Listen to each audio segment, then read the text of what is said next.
জাতীয় থেকে আন্তর্জাতিক প্রান্তিক জনপদ থেকে নগর চারপাশে ঠিক কী ঘটছে এ মুহূর্তে তা নিয়ে আয়োজন এখন চারদিক। সঙ্গে আছি আমি সিফাত শাহরিয়ার। প্রধান উপদেষ্টা ডক্টর মোহাম্মদ ইউনূসের সাথে আজ রাষ্ট্রীয় অতিথি ভবন যমুনায় বৈঠক করেছেন বিশ্ব ব্যাংকের কান্ট্রি ডিরেক্টর আব্দুল্লাহ শেখ। এ সময় প্রধান উপদেষ্টা আব্দুল্লাহকে বাংলাদেশে দায়িত্ব পালনকালে চট্টগ্রামে বিভাগে অবকাঠামোগত উন্নয়ন, শিক্ষা, পরিবেশ উন্নয়নে অবদান রাখায় ধন্যবাদ জানান। এছাড়া রোববার ইআরডি এবং বিশ্ব ব্যাংক $1 বিলিয়ন দুইটি ঋণ চুক্তি স্বাক্ষর করেছে।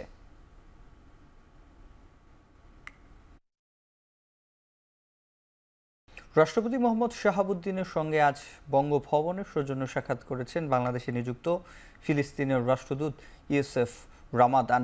সাক্ষাৎকালে রাষ্ট্রপতি মোহাম্মদ শাহাবুদ্দিন ফিলিস্তিনি নির্বিচারে নারী ও শিশু হত্যার তীব্র নিন্দা এবং প্রতিবাদ জানান। রাষ্ট্রপতি বলেন, ফিলিস্তিনের সমস্যা সমাধানে জাতিসংঘ, ওআইসি, ড্যাম সহ আন্তর্জাতিক বিভিন্ন ফোরামে বাংলাদেশ সবসময় জোরালো ভূমিকা রেখে আসছে এবং আগামীতেও রাখবে। রাষ্ট্রদূত ইউসেফ রামাদান ফিলিস্তিনের জনগণের প্রতি সহমর্মিতা প্রকাশ ও সহযোগিতার জন্য বাংলাদেশের জনগণের প্রতি কৃতজ্ঞতা জানান।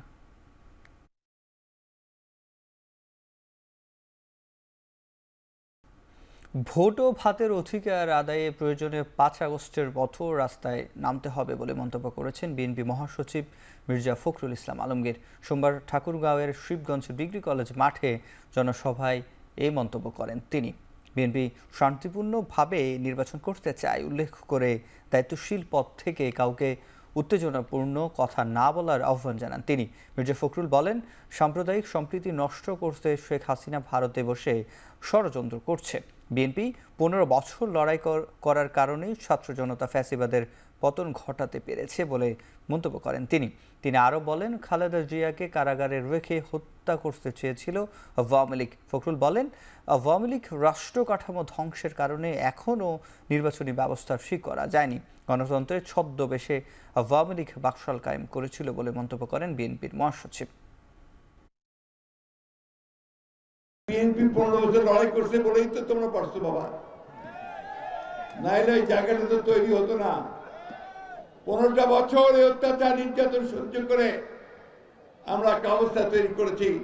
সেইখানে অবশ্যই তোমাদেরকে আমি সাবাসী দেই, বাবা দেই, কৃতজ্ঞতা জানাই যে তোমরা সাহস করে দাঁড়িয়ে গেছো। ওই ভারতে বসে তুমি ষড়যন্ত্র করতেছো, ভারতে বসে তুমি বিভিন্ন দেশে আবার বাঙালি মানুষদেরকে, বাঙালিকে বিভ্রান্ত করার চেষ্টা করতেছ। আর দুঃখজনক ভাবে এই কথা বলার চেষ্টা করতেছ যে আমাদের এখানে আমাদের হিন্দু সম্প্রদায়ের ভাইদের উপরে নাকি অত্যাচার হচ্ছে, নির্যাতন। শেখ হাসিনাকে দেশে ফেরাতে পররাষ্ট্র মন্ত্রণালয়ে চিঠি দেওয়া হয়েছে বলে জানিয়েছেন স্বরাষ্ট্র উপদেষ্টা জাহাঙ্গীর আলম চৌধুরী। 229তম বিজিবি দিবসে খেতাবপ্রাপ্ত বীর মুক্তিযোদ্ধা ও পরিবারের সংবর্ধনা অনুষ্ঠানে একথা জানান তিনি। অনুষ্ঠানে তিনি আরও বলেন, কেউ বীর মুক্তিযোদ্ধাদের হেনস্থা করলে বিচারের আওতায় আনা হবে। বিডিআর হত্যাকাণ্ডের ঘটনা তদন্তে 7 সদস্যের কমিটি গঠন করা হয়েছে ইতিমধ্যে। এদিকে 2 মাসে নয় বরং গত 2 বছরে দেশে 60,000 রোহিঙ্গা প্রবেশ করেছে বলেও জানিয়েছেন স্বরাষ্ট্র উপদেষ্টা।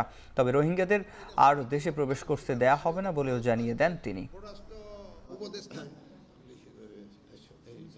সিভিল সার্ভিস থেকে একজন থাকবেন এবং ঢাকা ইউনিভার্সিটি থেকে একজন শিক্ষক থাকবেন, জগন্নাথ ইউনিভার্সিটি থেকে মিডিয়া ইসের একটা পুরনো একটা কমিশন করার জন্য এই কমিশনটা আমাদের মাননীয় প্রধান উপদেষ্টা উনি সিগনেচার করে দিয়েছেন। গতকাল রাত্রি উনি সিগনেচার দিয়ে দিয়েছেন এবং এই আমাদের এই কমিটির সদস্য সংখ্যা হবে হলো 7 জন। পররাষ্ট্র মন্ত্রণালয়ে আমাদের চিঠি অলরেডি চলে গেছে ওনারে এক্সট্রাডিশন করার জন্য, এটা প্রক্রিয়াধীন আছে। এবং যে দুষ্কৃতকারী তাকে হেনস্থা করছে তাদের আমরা আইনের আওতায় অবশ্যই নিয়ে আসবো। এদিকে পররাষ্ট্র উপদেষ্টা নিশ্চিত করেছেন, ছাত্র জনতার গণ অভ্যুত্থানের মুখে পালিয়ে যাওয়া শেখ হাসিনাকে দেশে ফেরাতে ভারতকে চিঠি দেওয়া হয়েছে। দুপুরে সাংবাদিকদের আরও বলেন, একটি কূটনৈতিক চিঠির মাধ্যমে শেখ হাসিনার বিচার প্রক্রিয়ার জন্য তাকে ফেরত চাওয়া হয়েছে। আমরা তাকে যে চাওয়া হচ্ছে ফেরত বিচার ব্যবস্থার জন্য সেটা জানিয়েছি। ফ্যাসিস্ট হাসিনাকে ক্ষমতায় রাখতে উচ্চ আদালতের ক্ষমতা ব্যবহার করা হয়েছে বলে মন্তব্য করেছেন আইন উপদেষ্টা doctor Asif Nazrul. Centre for governance studies আয়োজিত গণতান্ত্রিক পুনর্গঠনের জন্য সংলাপে একথা বলেন তিনি। সংস্কার চলমান প্রক্রিয়া জানিয়ে আইন উপদেষ্টা বলেন, ঐক্যমত থাকলে পরবর্তীতে কোনো রাজনৈতিক দল এলেও যেসব বিষয় সংস্কার আসবে তা পরিবর্তন করতে পারবে না। এদিকে চিফ প্রসিকিউটর তাজুল ইসলাম বলেন, বিচার ব্যবস্থায় দলীয় কাউকে নিয়োগ দেওয়া যাবে না। আগের সরকারের আমলে বিচারপতিদের দলীয় কাজে ব্যস্ত রাখা হতো বলেও মন্তব্য করেন তিনি।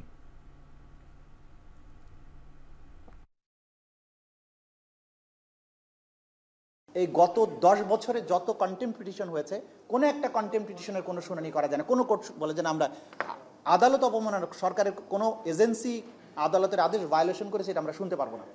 কারণ সংশ্লিষ্ট বিচারকদের উপরে চাপ সৃষ্টি করা হতো যে প্রশাসন যা করে করবে, কোনো কন্টেম্পটের শুনানি যদি করেন তার বেঞ্চ থাকবে না, এবং যারা এরকম শুনানির চেষ্টা করেছেন তাদের বেঞ্চ ভেঙে গেছে। যে আমাদের আইনগুলোর মধ্যে অনেক ভুল আছে, এগুলি কারেকশন করব। ইচ্ছা আছে যদি বছর খানেক সময় পাই অন্তত এই কাজগুলো করে যাব। তারপর অনেক কাজ বাকি থাকবে। তারপর পলিটিক্যাল পার্টির ওনারশিপের একটা ব্যাপার আছে। নেক্সট গভর্নমেন্ট এসে অনেক কিছুই বাতিল করে দিতে পারে। বাট আমার মনে হয় আমাদের ঐক্যমতটা যত সুশক্ত থাকবে, নেক্সট পলিটিক্যাল গভর্নমেন্টের পক্ষে ওটা বাতিল করাটা তত কঠিন হবে, তত অসম্ভব হবে। বাংলাদেশের রূপপুরে পারমাণবিক বিদ্যুৎ প্রকল্পে বিপুল অর্থ আত্মসাতের অভিযোগে জিজ্ঞাসাবাদের মুখে পড়েছেন ব্রিটিশ রাজনীতিবিদ ও বর্তমান মন্ত্রিসভার সদস্য টিউলিপ সিদ্দিক। যুক্তরাজ্যের বেশ কয়েকটি গণমাধ্যম জানায়, মন্ত্রিপরিষদ বিভাগের কর্মকর্তারা স্থানীয় সময় রোববার তাকে জিজ্ঞাসাবাদ করেন। এর আগে পারমাণবিক বিদ্যুৎ কেন্দ্র নির্মাণে প্রায় 400 কোটি পাউন্ড অর্থ আত্মসাতের অভিযোগে উঠে সাবেক প্রধানমন্ত্রী শেখ হাসিনা সহ তার পরিবারের 5 সদস্যের বিরুদ্ধে। অভিযোগের তদন্তে নাম আসে শেখ রেহানার মেয়ে টিউলিপ সিদ্দিকেরও। বর্তমানে টিউলিপ সিদ্দিক ব্রিটেনের লেবার মন্ত্রিসভার সদস্য এবং ইকোনমিক সেক্রেটারি হিসেবে দায়িত্ব পালন করছেন। তার মূল কাজ যুক্তরাজ্যের অর্থ বাজারের ভেতরের দুর্নীতি সামাল দেয়া।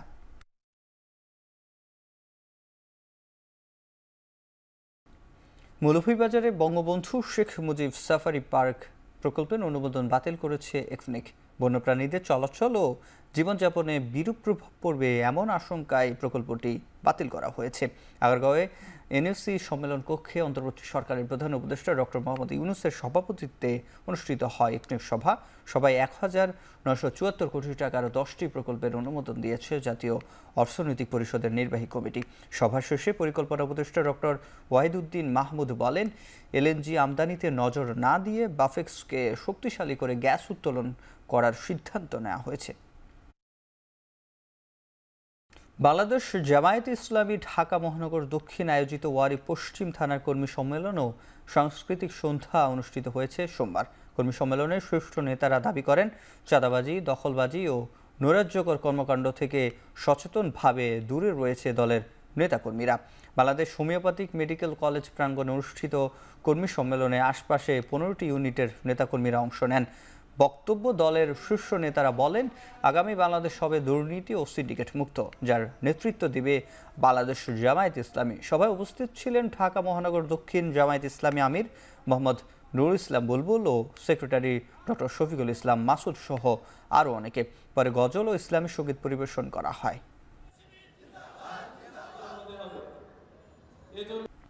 এবার খেলার প্রসঙ্গ।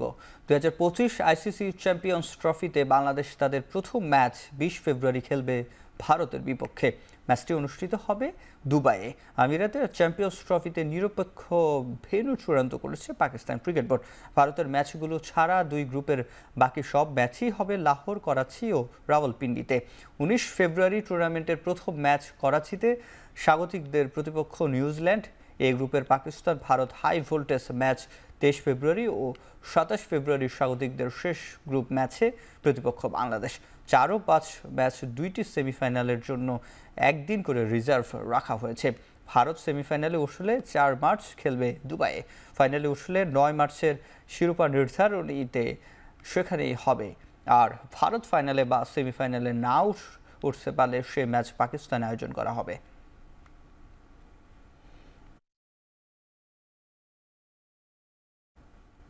শেষ করছি এখন চারদিকে। এখন টেলিভিশন ওয়েবসাইটে দেখতে ভিজিট করুন www.এখন.tv।